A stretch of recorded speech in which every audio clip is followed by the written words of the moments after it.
বলছিলাম যে রাতে বাস কাউন্টারে ঢুকেছি, লাফ দিয়ে একটা লোক উঠে এসে বুকে জড়িয়ে ধরে বলছে, আব্দুর রাজ্জাক সাহেব, পিস টিভিতে আপনার বক্তব্য নিয়মিত শুনি, তার একটি আলোচনা আছে ফাজায়েলে আমল। ফাজায়েলে আমলের এক পর্যায়ে বললেন যে সুন্দর করে ওযু করলো, 2 রাকাত সালাত আদায় করলো, মনে মনে কথা বলল না, তার অতীতের সব পাপ ক্ষমা। সেই দিন থেকে আমি ওযু করে 2 রাকাত সালাত আদায় করি, চেষ্টা করি সালাম পর্যন্ত মনে মনে কথা বলবো না, কিন্তু আল্লাহু আকবার বলার কিছুক্ষণ পরে দেখি আমি যে কোথায়, অনেকক্ষণ পরে দেখছি ওহো আমি তো সালাত আদায় করছি। তো আমাকে বলছে যে আপনার কি হয়, বলছি এইভাবে নয়, এইভাবে জিজ্ঞাসা করিয়েন না, চেষ্টা করেন। সবারই বিপদ আছে। কেন? যে ব্যক্তি আল্লাহু আকবার বলে, আল্লাহর নবী বলছেন যে শয়তান চতুর্দিক থেকে বলে উযকুর কাদা উযকুর কাজা, এই কথা স্মরণ করো, ওই কথা স্মরণ করো, সেই কথা স্মরণ করো, গালি মন্দ যত সামাজিক সমস্যা আছে সব নিয়ে হাজার হাজার শয়তান মাথায় চাপিয়ে দেয়।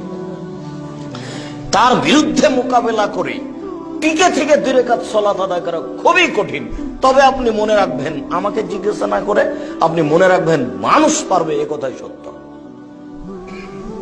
মানুষ যদি না পারে তাহলে রাসূল সাল্লাল্লাহু আলাইহি ওয়াসাল্লাম মানুষকে কথা বলতেন না। আমি আপনি পারি না এর অর্থ এই নয় যে কেউ পারবে না। যেখানে আল্লাহ বললেন যে ওয়াখিরুনা লিল-আযকানি ইয়াবকুনা ওয়া ইয়াজিদুহুম খুশুয়া, পৃথিবীতে হাজারো মানুষ কেঁদে মাটিতে লুটিয়ে পড়ে, আমি আপনি তো পড়ি না, তাহলে কি কেউ পড়ে না? তাহলে কেউ কি কান্নাকাটি করে না? আল্লাহ তো বলছেন করে।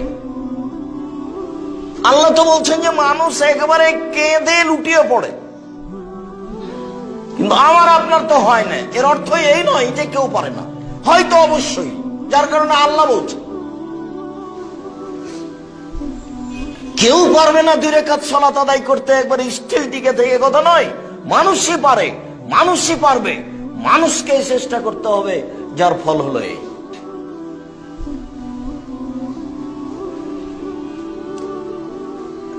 যায়েদ ইবনে খালেদ আল-জুহানী রাদিয়াল্লাহু তাআলা আনহু বলেন, রাসূল সাল্লাল্লাহু আলাইহি ওয়াসাল্লাম বলেছেন, মান সাল্লা সাজদাতাইন, যে ব্যক্তি 2 রাকাত সালাত আদায় করলো, ওয়ালা ইয়াসু ফিহিমা, আর তাতে অলসতা করলো না।